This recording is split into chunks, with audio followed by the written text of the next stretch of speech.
Welcome to the very first Weaviate Air podcast. It's me, Sebastian. I've got Etienne, Connor, and Erica from Weaviate. We all like hailing from our homes or offices, wherever we are. And by the way, this podcast is 100% live. So I'll encourage you to say hi on YouTube. Questions or on the chat. If you have questions, fire them up and we'll try to answer them as we go. And we are super excited to meet you all. So we have like a packed agenda. We want to talk about many different topics, what's new in the research. We want to show you some demo project, talk about our roadmap. And there's so many cool things that we would like to share. And again, like I mentioned, ask questions as we go. And if you have any feedback or ideas in the future, or you feel like maybe you should feature in one of the sessions, give us a shout and we can for sure get that arranged. So the first thing I want to do is talk about our roadmap. And so many of you probably didn't know, but we published that recently on our Weaviate website. And I'm going to share our screen. And basically, this is where we talk, we highlight like some of the features that we'll be working on for version 116, for 117. We have some also ideas in the backlog. And actually, it's pretty cool because you can go and upvote for those items. And so you could definitely stay very informed by checking out that page, but also you could contribute into how we prioritize each of those items. So in case you don't know how to find it, just go to developers into our documentation, and then on the navigation is just under roadmap, and then we could just see feature roadmap. So I'm going to take this opportunity that we have Etienne, our CTO, to actually walk over some of the items that we have in the roadmap. And Etienne, can you tell us what all those items are? Yeah, sure, absolutely. Hi, everyone. So yeah, as Sebastian just said, with the roadmap, we really want to be a bit more transparent. So you may have seen that we've been publishing these blog posts whenever we have a release, but of course, until we get to the point to have such a release ready, a lot of planning goes into it, and part of that planning is basically prioritizing what features do we want, and this is a matter of who had some ideas from the community. What does the community really need? What does Semi as a business need? What do we need for offering our Weaviate cloud service offering? So it's balancing all these needs. And we want to be a bit more open about it, a bit more transparent about it, and that is exactly what that roadmap is for.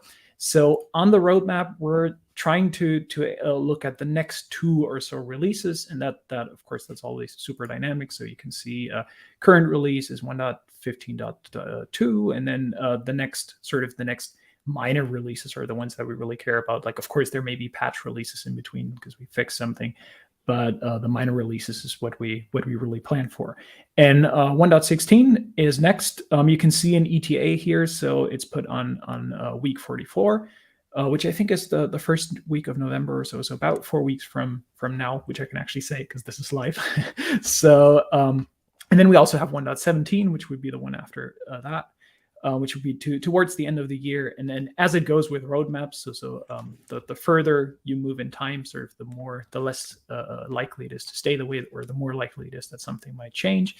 And then of course we also have the backlog, which are basically feature requests or ideas that either we agreed that we want to tackle them, but we have not prioritized them yet, so you could upload for them, or it could be that maybe something is currently in research, that we're looking at something, and we say like, okay, this is something that we want to do, but we don't want to do it right now because we want to find out how do you as users use it, how do we build it from a technical perspective, how do we make sure that it has a super great UX, because Weaviate is all about the user experience, so we want to get that right, which could sometimes mean that we put something a bit later on the roadmap to make sure that we get it right.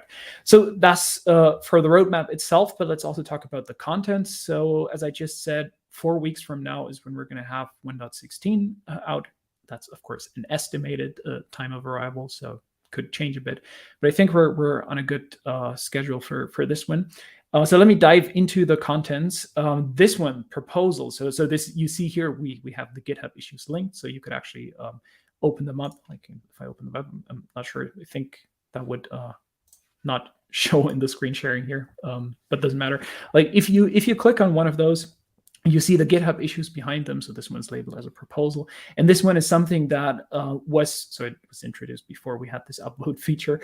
But we know from talking to all of you that this is one of the most requested features that you out there have, which is dealing with null values in Weaviate. So this means searching for fields that are not set, or doing some kind of filters where you assert that a certain field is set or is not set, and then do kind of specific behavior with it.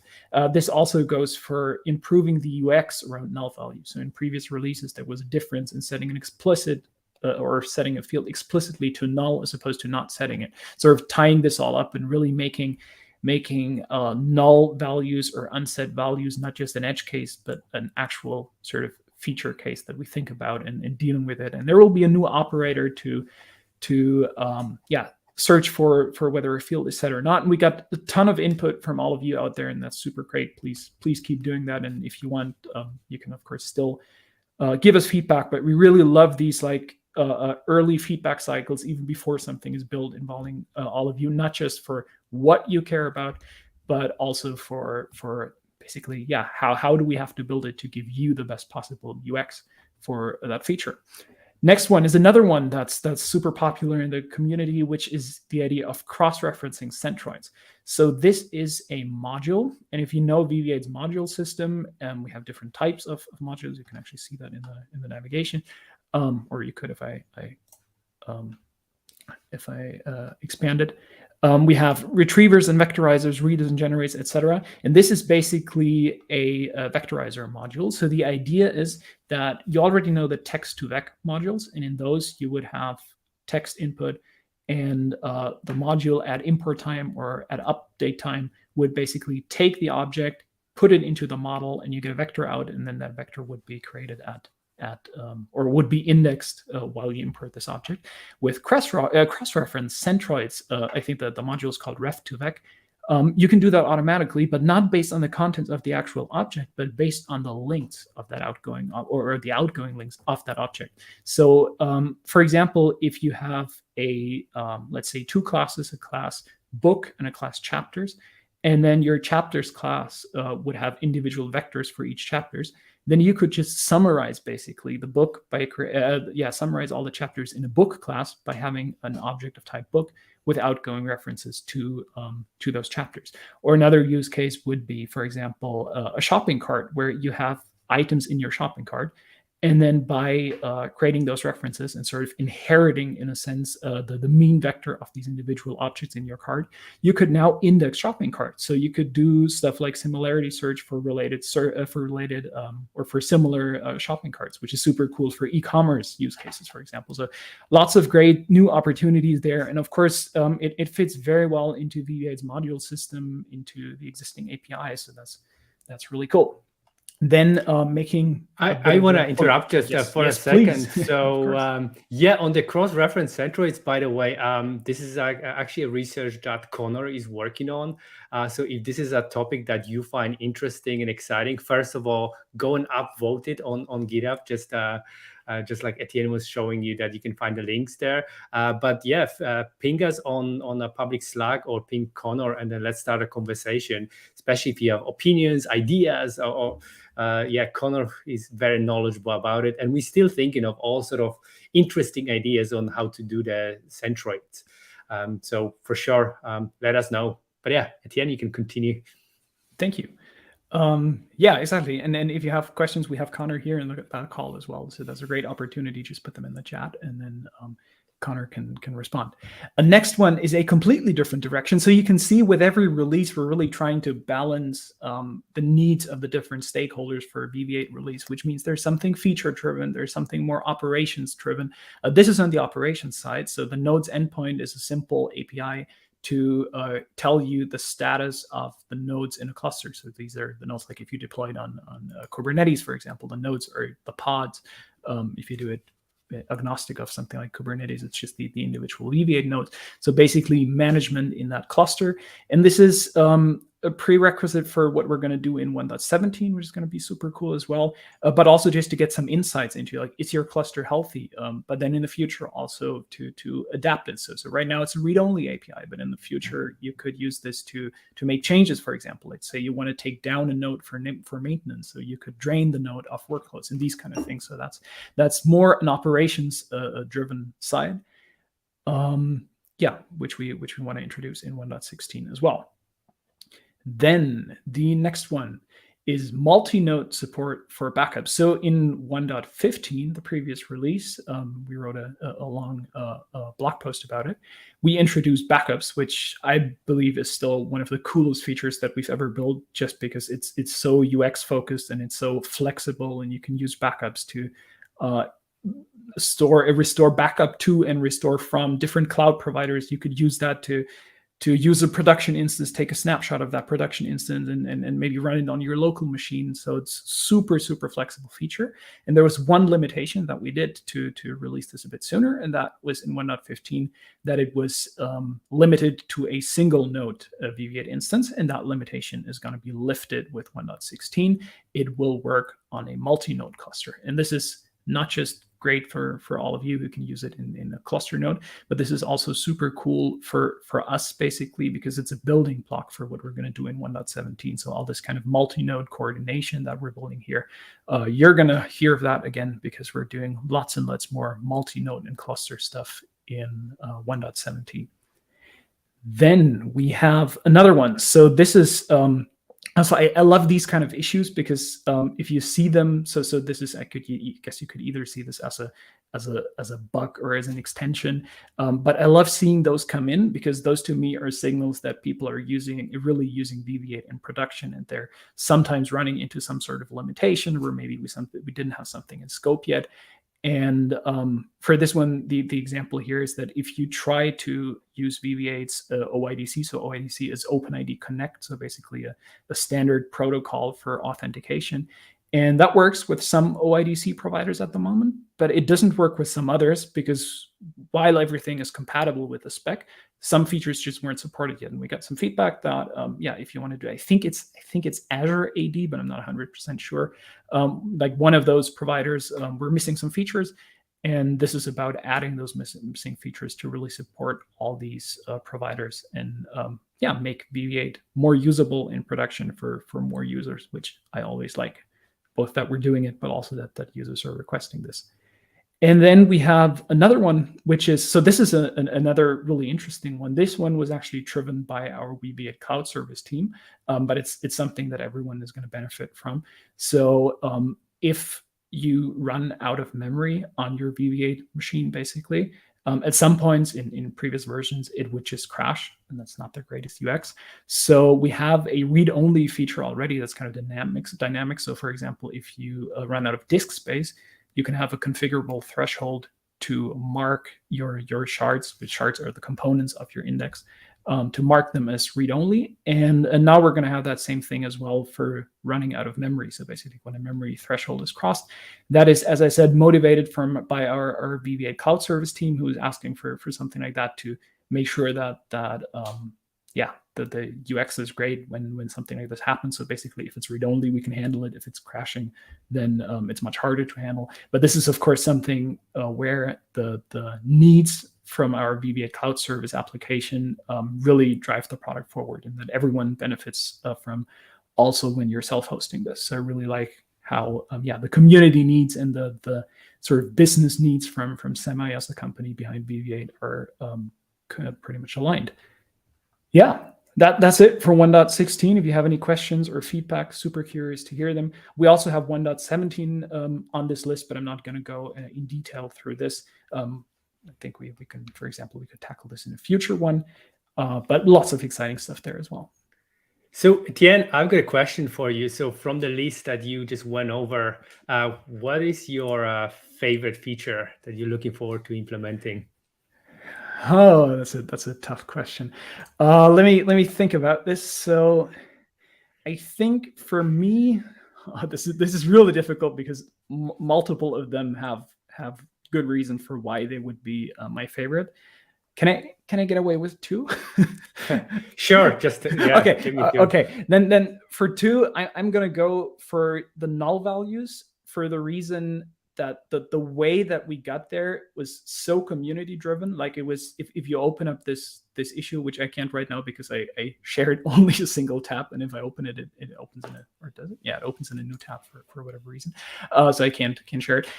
But all of this is community feedback. So this is, I really just love the process. I think some users have been waiting for this for a while, but at the same time, that gave us the time to really go back and forth and get this early feedback in. And we can be sure that when we release this feature, that it's exactly what users have been asking for, which I love it. And also implementation wise, it's super cool that yeah, it's not too difficult to do with our inverted index that we already have. So we have good building blocks for that.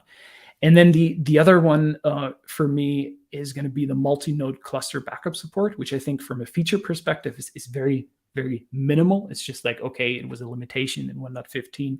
You just had single node, and now you can do multi-node. But the kind of coordination that we do with multi-nodes in the background, that is a building block for replication. And now I've spoiled it, basically what we're going to do in 1.17, but 1.17 is going to be all about like dynamic cluster scaling and replication, and having the building block in for that. That's a big win for me right now. Excellent. Thank you for the review, and yeah, this is pretty exciting. And I'll encourage everybody to review the page. And if you feel like you like any of those features, upvote it, and let's see all those thumbs up going up. And then, because that definitely helps us to put more effort in specific, like, more popular features. Not to say that we will not take care of the other ones, but that's kind of like up, thumbs up always helps our engineering team. Yeah, especially for the features that are in the backlog, basically, they're not prioritized yet, because then we know like this is something that you want. That's a very good point, right? Because once it's in 1.16, we kind of work on it already, right? Yeah, but yeah, the yeah, can really help push things forward a bit more. Yeah, like we're probably not going to remove something from the list for 1.16 simply because it's just 4 weeks out. We could still add something. That's something that could always happen. But basically, the further we go in the future, the more dynamic it is, and the more we can still change it. Perfect. Thank you, Etienne. So, and I have to say, like, I can guess quite easily what's Connor's favorite feature on the list, because that's definitely the cross-reference centroid. We all want to see it in there. So let's move to the next part of the session. So in this part, I'm going to pass it on to Connor, who will give you an overview of like cool research that's been happening in AI. So let me just share Connor's screen because he prepared a small presentation around that. And yeah, and as he goes through like different items, like please comment out, give us a shout if you actually like any of those researchers, or if you think like we should include that in Weaviate, like that would be quite interesting to see too. But yeah, Connor, what did you prepare for us? Awesome. Well, first of all, it's really cool to follow Etienne with this. I think it's so interesting seeing kind of the muscle behind the cloud service and the OIDC authentication, all these things that make it the search database, and then kind of coming in this intermediate between, say, the ref2vec and the muscle again of Parker Duckworth, our engineer who built this together, and then then the research side. So I think you can hopefully see the flow of how all these things come together, and I think it's really interesting. So as a part of my section, I'm going to be kind of covering some new things that I saw in AI this month that I think are just extremely interesting, and are things that maybe we can see how to integrate with Weaviate and develop as features that are kind of adjacent things that fuel the models and fuel the pipelines and these kind of things. So it's definitely sort of biased towards search with this selection of what I think is interesting that came out this month. And then I say, like, kind of it's my opinion, sort of. It's not like everyone's collective opinion if I say something that's kind of opinionated about some of these things. So start off with kind of just a quick topic overview. I tried as best as I could to make this kind of sequentially organized a little bit, but really it kind of the first general thing is about training retrieval models. How do we get these models that produce embeddings of data, and what are the new advances in that? Then we have some new advances in learning to search, and then this chain of thought prompting thing continues to evolve, and this self-ask thing is just a massive step through with this and the way that we use these language models and the way that we tie these language models with search engines. So I'd say if I had a central topic for this, it's thinking heavily about what is the relationship between large language models and the vector search, the Weaviate vector search engine, and sort of language models and search and how they play together. So then we'll kind of look at one paper that, maybe the title generate rather than retrieve isn't a title that we would love with our current design. So I'd like to kind of, still entertain these arguments and say what they're saying is the drawback to the current retrieve then read pipeline and how the generate then read pipeline would work, and sort of my counter arguments for this as well. I think I want to talk a little more about retrieval augmented language models. So Facebook AI, I think other institutions as well, they have this Atlas model where it's this 11 billion parameter retrieve and read that also achieves this few shot learning. And I listened to Patrick Lewis talk at the Boston NLP meetup about this, about how you can decouple knowledge from reasoning essentially with this kind of paradigm. And this is also, they have a new RE Imagen model. Imagen is the Google diffusion text image model. And so they have a retrieval augmented diffusion model as well that I'd like to talk about with this general class of retrieval augmented language models. So very heavy in the theme of language models and search. What is the relationship? What do they each offer? How do they complement each other and play together? So then, this other paper is just wow, 2 exclamation marks. This set fit contrastive learning can achieve few shot learning as well. This way of fine tuning sentence transformers and then putting a classification head on top of it. I just was like, I can't believe this can achieve that as well. And then I'd like to just quickly touch on some exciting emerging applications. Facebook has a make a video, and then there's a new edit eval, which is about sort of creating data sets around editing text, not just generating text. And I think this is incredibly interesting as well. And then we have just an absolutely incredible interview study of ML ops practices. This is just like the sort of like the ML ops book. It's a paper, but it's like the ML ops book that you've always wished you had, with describing like best practices and organizing these experiments and deploying these models, and just all sorts of incredible like nuggets to take away with if you like that kind of thinking. So to kick it off, let's talk about Promptigator. So Promptigator is super interesting. Different retrieval tasks have very different search intent. In other words, different definitions of relevance. So the title is Few Shot Dense Retrieval from 8 Examples, with the idea being that we need to generate data to train our retrieval models. Depending on what kind of application you have, there are many different distributions of search queries and intents with your search. So if you look on the far left, you see with MS Marco, you say you have questions like surgeon salary per year. But MS Marco is just like things you would hit the Bing search engine with, compared to Fever, where you have claims like music artist as a profession of Christina Aguilera's, or like entity search or counter argument retrieval. So hopefully just from looking at these different kind of queries, you can see that they require different kinds of query embedding models will work better if they're more tailored to a particular kind of query distribution. So what they're doing is they're using large language models to generate training data for retrieval models for particular kind of search tasks or search retrieval needs. So what you do is you have this few shot prompt where you say, give 8 examples again of what a document query pair would look like for this particular task. And then you just rotate in your whole data set, filling in that D, and it will generate queries for each of the documents depending on your task. So as an example, this Argu Anna's data set is different from Natural Questions, MS Marco. You're particularly looking for counter arguments in the search task. So, you make some claim like language models only achieve good performance at 10 billion parameters. And then you want to go hit the scientific literature and find counter arguments to that. It's a different kind of search task than question answering in these other models. So Few Shot Promptigator is able to successfully adapt to this task with a few examples by generating training data like this, and then you use this training data to train the text retrieval models. So pretty much the idea is you use the large language model to generate a training data set to distill into, say, the 22 million parameter retrieval model. And I think this makes a lot of sense as like an interesting way for how we use language models in search, and particularly the search vector search setup that we're envisioning. So here's some results of the Promptigator, and you can also train a cross encoder this way. So when you retrieve, you can say retrieve 1,000 examples and then re-rank them with a cross encoder. And Svitlana has done this incredible illustration of a comic book with a fisherman, and this example where with the retrieval, you cast a big fishing net and then you get some fish onto the boat, and then the fishermen have to look through each of the fish. And that's the idea of having a cross encoder that does those pairwise. But you can also train it by bootstrapping the data for that. in the same way. And it's also interesting to see this evaluated on the BEIR benchmark of diverse domains and diverse information retrieval tasks. So the next topic I thought was interesting. It wasn't a whole paper, but this query-to-query model where it's saying 2 queries are equivalent if the users searching with those queries are looking for the same set of results. And that's kind of the core motivation for how we're going to bootstrap this training function to further improve these query embedding models.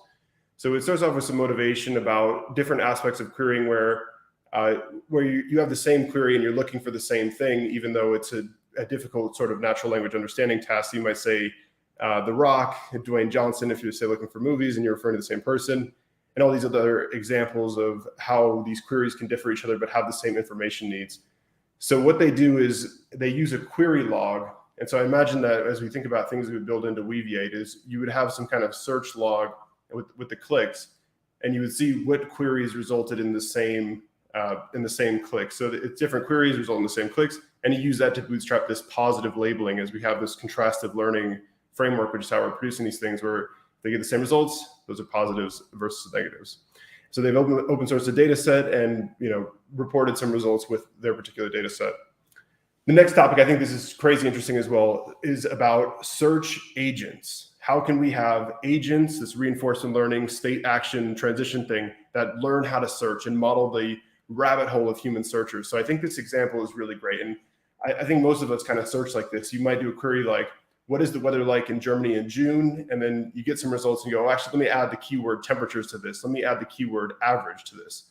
So that's the key idea is we're going to be having 3 actions to refine the query with the BM25 search, which is either add another keyword, remove a keyword, or boost the term importance of a keyword. And so the general framework looks like this, where you have the hybrid search between BM25 and a dense retrieval model. Then you have a T5 re-ranker, and then you have this T5 query formulator, which is the thing that's trained with reinforcement learning to learn how to control the BM25 to do this depth of searching. And I think this could just be an incredibly interesting controller in the kind of design of these search pipelines. So then the next topic is this is really a mind-blowing thing that's happened in AI yesterday, even, so I had to kind of scramble to add this to the slides. But so the new method, self-ask, that improves results over chain of thought prompting by having the language model explicitly state and answer follow-up questions before answering the input question. So I'm kind of going to put this here for a second and take a quick break to have some coffee. But okay, so here's the idea. So in GPT-3, they have this thing called in-context few-shot learning, where you provide examples of the task. The question would be, who lived longer, Theodore Hacker or Harry Vaughan? Answer, Harry Vaughan Watkins. And then you give it the new inference, the new question, and it generates the answer. So the few-shot in this sense is however many of these question-answer pairs you're going to put in the input for the GPT-3. Then they came up with this idea called chain of thought prompting. And this was absolutely an incredible idea. What you show it how to answer these questions, how to decompose these questions explicitly. So who lived longer, Theodore Hacker or Harry Vaughan Watkins? And then you explicitly show it how to do this chain of thought, where you first recall that Theodore Hacker was 65 years old when he died, Harry Vaughan Watkins was 69 years old when he died. So the final answer is Harry Vaughan Watkins. So that worked extremely well for a lot of these things. And you see like GPT-3 solving math problems, doing coding, this kind of chain of thought prompting is really showing how to query the language model and access what it's learned. And now the new idea is self-ask. So it's a better way of doing these prompts. So you say, question, who lived longer, Theodore Hacker or Harry Vaughan Watkins? And the new thing is you say, are follow-up questions needed here? Yes. And then you ask another question and you keep rolling it this way to answer this thing of particular compositional questions.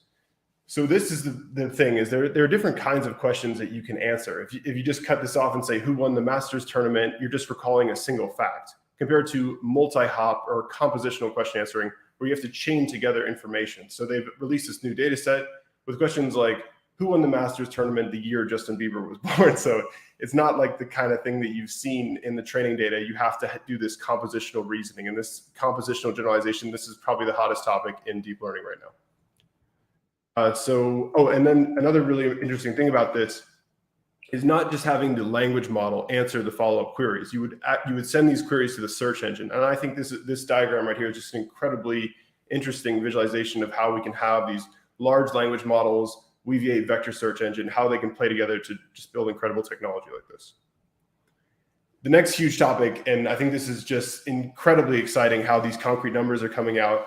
Mosaic ML has updates on their Mosaic ML cloud for the cost of training GPT models. And we'll sort of get into all the optimizations they do with the multi-node scaling, the resumption when runs crash or loss spikes are detected, and the way that they do the data parallelism with the PyTorch FSDB, and then the compute optimal training laws for how they tell you that this is the compute optimal scale of the number of tokens you should train at 30 billion.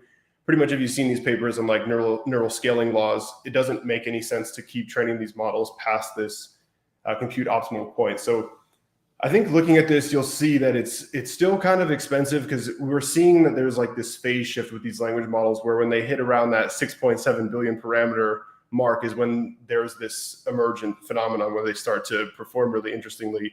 But I think just getting these details out there, having these concrete numbers is just incredibly interesting. So now we're going to look into a counter argument about how you would do information retrieval with generate rather than retrieve. So the idea being that you would generate documents instead of retrieving them. And they argue 3 drawbacks to modern dense retrieval methods that I think are kind of worth seeing if these are valid or not. The first argument is the representations of questions and documents are obtained independently, leading to only shallow interactions captured between them. So this is discussing how you would separately vectorize the entire document corpus and then vectorize the question, and saying that this is missing out compared to where you say take the question and the document as input to generate something. Then they discuss, the problem with, say, you only embed it into a single vector, and I think they cite the Colbert paper on this idea of having these multiple vector representations at the token level as well, later interaction and that kind of thing. And then they discuss that they argue that the limitation of the document index is that it limits the sort of size of the embedding vectors and can't use the large language models directly in this way. But I would say that there's kind of 3 drawbacks as well to the language models, is that they're hard to update, they're not as interpretable as the retrieve and read, and then it's more parameter efficient to do this way because we don't need to store the data in the parameters. And I'd also say that it's just there's something to it being like ground truth information that you're retrieving compared to the generation, and I don't think it's solved to avoid the hallucination problem and things like this. But so I don't want to go into on this too much, but they also have this idea where we're looking into something called BERT topic, where you have these different clusters and you use this to prompt it to sample diversity in the generation. I think this is an example of you still have the embedding index to get the prompt. So the way that they're kind of proving it is by using the embedding set with the clusters. And then finally, it still requires large language models to get this emergent performance. So as they're showing this chart, it takes up to 100 billion parameters to get this working well. So I still think that this idea isn't as far ahead as just the retrieve and read, but it could be interesting to have the hybrid search. Maybe in the future, when we say hybrid search, will mean generate and neural retrieve and BM25, rather than right now we mostly mean neural retrieve and BM25. But anyway, so the next topic is about few-shot learning with retrieval augmented language models, decouple knowledge from reasoning, with the idea being language models have achieved this few-shot learning ability where you can give them like 4 examples of input outputs and then they can do novel inferences. And that's just probably the most exciting thing about language models. So this report is studying can these retrieval augmented language models, where rather than just having a whole dense architecture, you retrieve and then read, can that also perform this few-shot learning task? So they find that you can, using this massively multitask benchmark. And I think it's just incredibly interesting that you can also get this few-shot learning with a much smaller model than a lot of these dense language models. And then this is what I think is the big sell of these models. What you're looking at is you can update these retrieval augmented language models. You have answers from 2017 that when it's 2020, they're outdated. So say who won the NBA championship or who is the president of the United States, or like things like this where they change over time. With the retrieval augmented language model, you can just swap out the information and update it extremely easy. And I think that's a really interesting property of this. So then we'll talk about what does retrieval augmented models look like in image generation. So I hope that a lot of you are interested in these diffusion models where what they do is you noise it and then you learn to denoise it by having this kind of UNet and then attention to the text prompt, which helps you in doing this learning task. So what they're doing is they're retrieving additional images and text prompts to guide the diffusion. So it's not just conditioned on the text prompt, it's also conditioned on the nearest neighbors in the database. And they show that particularly what this is really good for is generating specific entities. So if you're saying, a Barbado de, I can't say that, but a Barbado de Terceira is standing by a river, and it's a particular kind of dog. ImageGen, Dolly, they won't generate that particular dog, but if you augment it with the retrieval component, it'll generate that particular thing. And I think this is incredibly powerful for how these models are going to be actually useful. So then we'll talk about this idea of set fit that is able to achieve few-shot learning without large language models. And so it's able to do this by, say you have 8 labeled examples, you train a sentence transformer with contrastive learning, and then you train a classifier on top of that. And surprisingly, just this pipeline is able to work extremely well. They show that it rivals the Roberta Large with only 8 examples on this customer review data set. So then just quickly, I wanted to just say that I think that this kind of application of studying editing text rather than just generating text is going to be extremely interesting for how we interface with these natural language processing systems. And having something that can suggest edits to your text is probably more useful than something that just generates text directly, having like a thoughtful review of something. And so they've published this data set where they have these different tasks like clarity, coherence, fluency, things that say you label for an edit when you're giving somebody a review of their blog post or something. Okay, so finally, the last thing is this operationalizing machine learning and interview study. Generally organizing MLOps practices around velocity, validation, and having versions of models, describing this general pipeline of machine learning from data collection to experimentation, evaluation, deployment, and then monitoring and response. Also things like run layer, pipeline layer, component layer, infrastructure layer, and an MLOps stack. And so there are a lot of really interesting quotes, but generally organized around the idea of velocity, where you quickly prototype and iterate on ideas, validation, how you test your models, and then versioning. So when the model has failed, you can roll it back to a previous machine learning model that you had in the system. So there's a lot of quotes in here, and I feel like I'm maybe going over the time limit, but I just highly recommend having looked through this and seeing all this advice on things like Jupyter notebooks, how you find subpopulations in your data to do the evaluation, and how to really do this kind of versioning. I think the whole thing is just chock full of wisdom in how to build these systems. Okay, I hope that was a good overview of new and AI, maybe a little longer than I thought started going in, but I think kind of the most interesting thing is thinking about large language models, their advances, and what this has to do with search. Perfect. Thank you, Connor, for this great overview.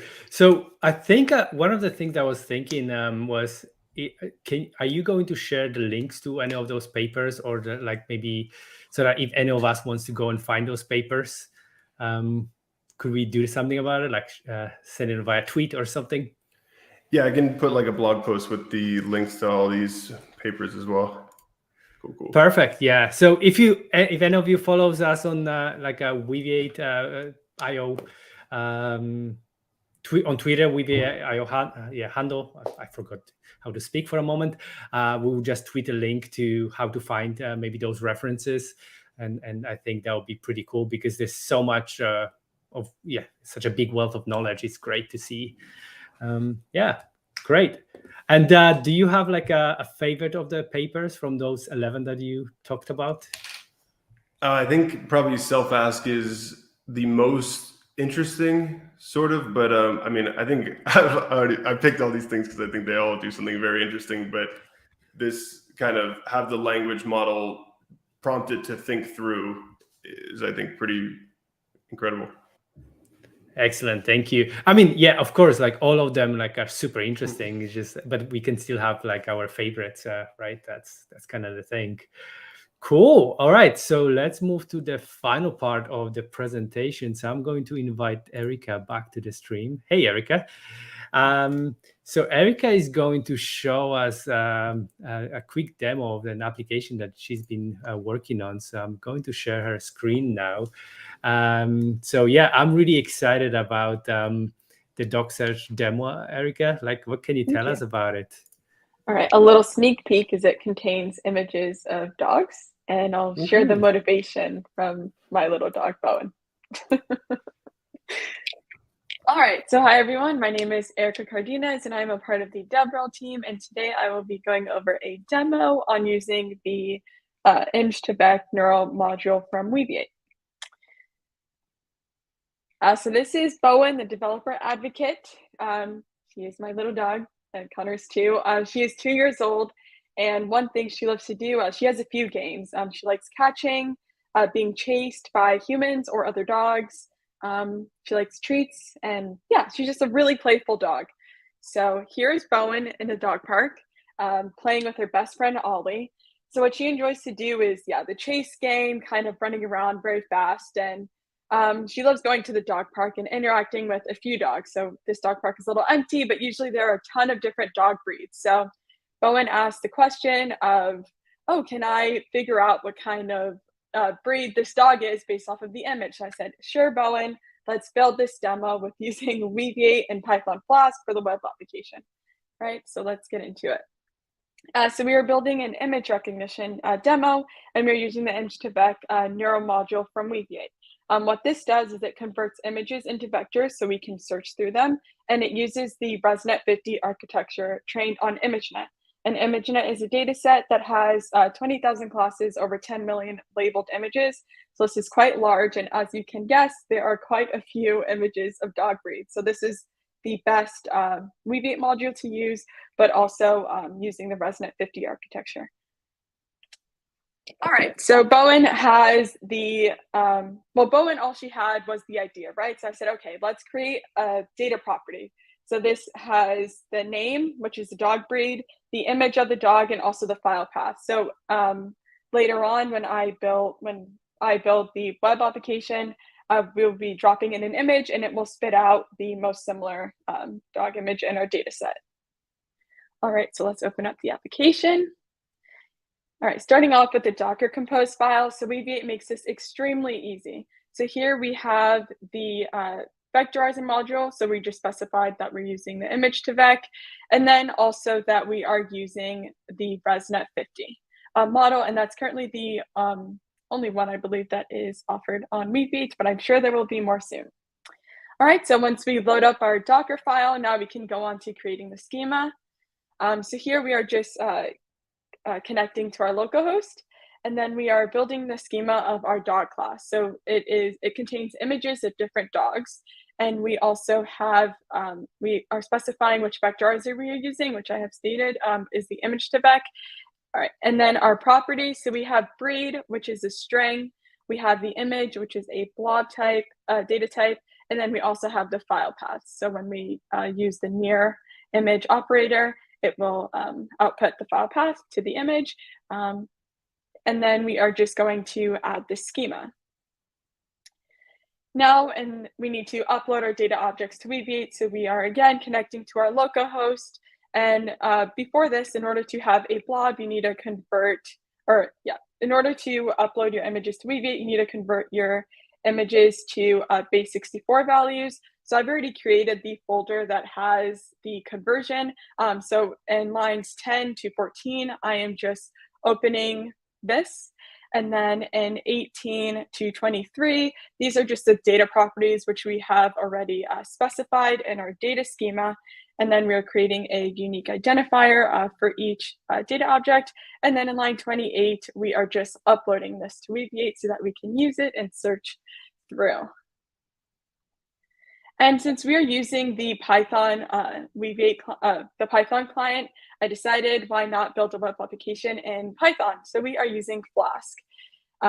Lines 1 to 7 are just a few libraries that are necessary to build our application. So here we are building in lines 9 to 11, we are building our app.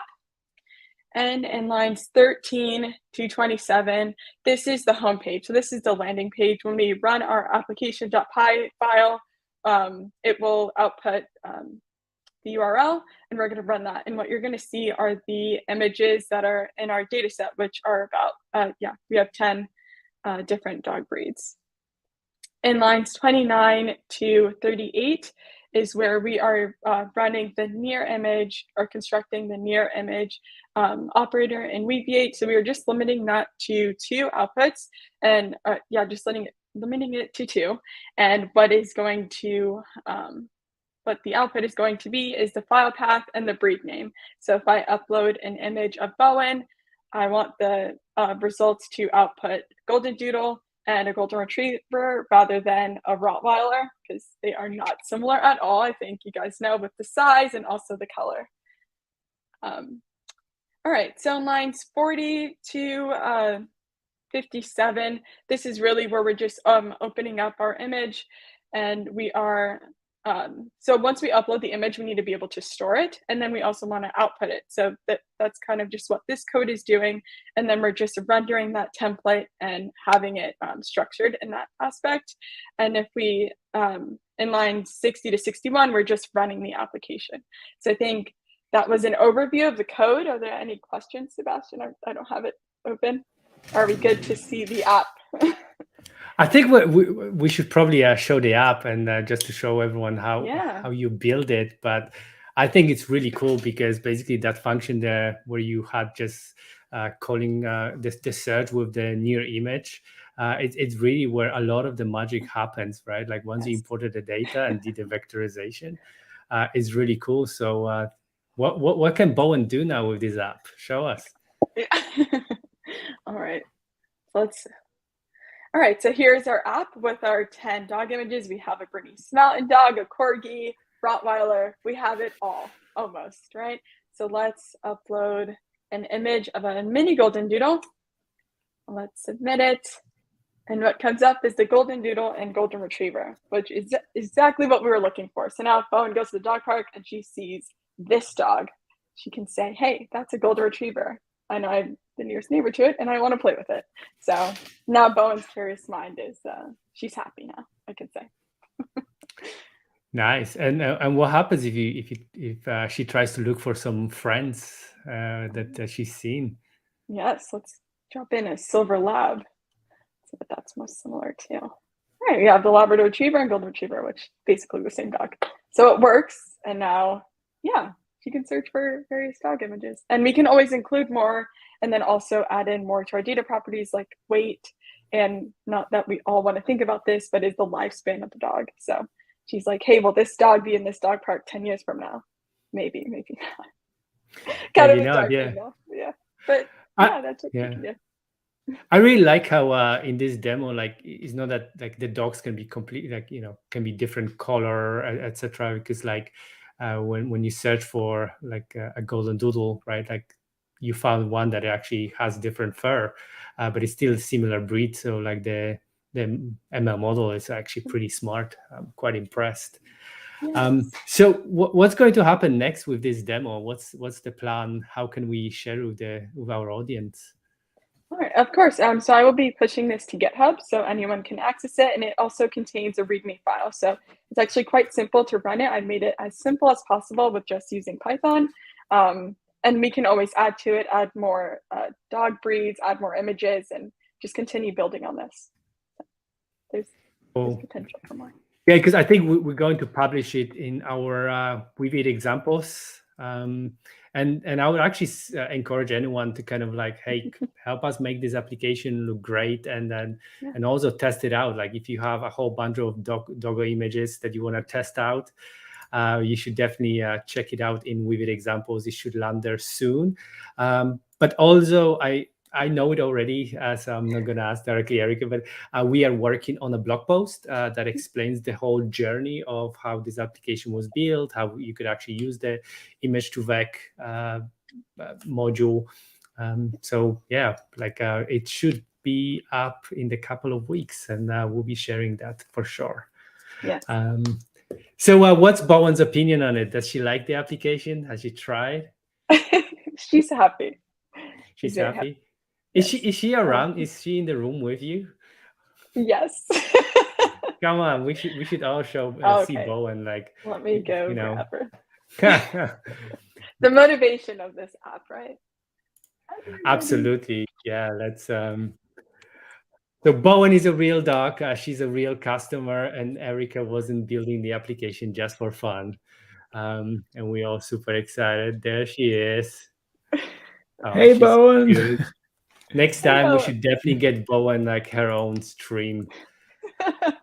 Yes, I like your idea of having a little camera on her and letting. I mean, all she does is sleep all day, or is at the dog park. So maybe I'll include images of her next time in the dog park.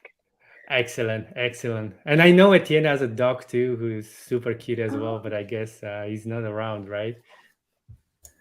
Oh, not ready for getting them on screen now. Definitely, But yeah. hey, Your dog is too big to lift like that, right?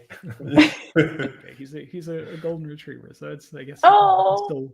still lift him. But yeah, I was thinking about this selection of dog. There's this this is a great selection of dogs. I don't know if these are like the most common breeds or something, but my parents had a Bernese mountain dog when I was growing up, so that was super cool. Now I have a golden retriever.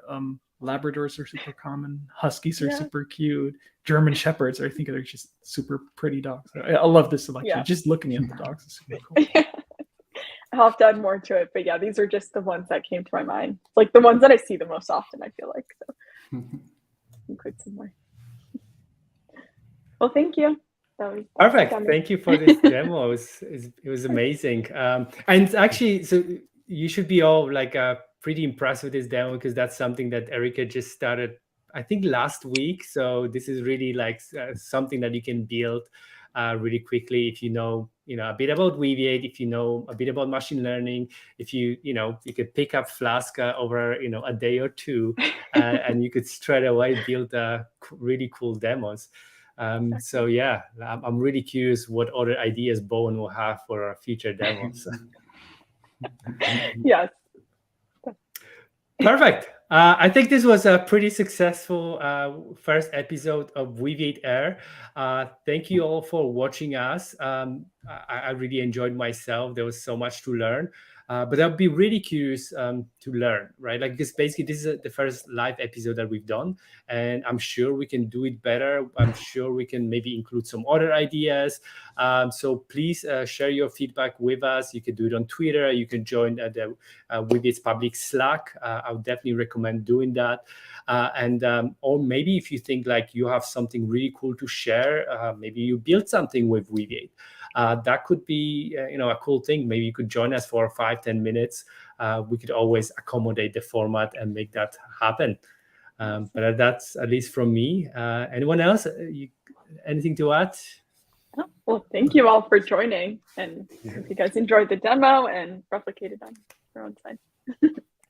Yeah, absolutely. I love how we're bridging this gap from sort of getting started so quickly to going all the way to like super complex cases in production. How basically you can use Weaviate to get started, and you can use Weaviate or you can keep using it as you grow, which is super cool.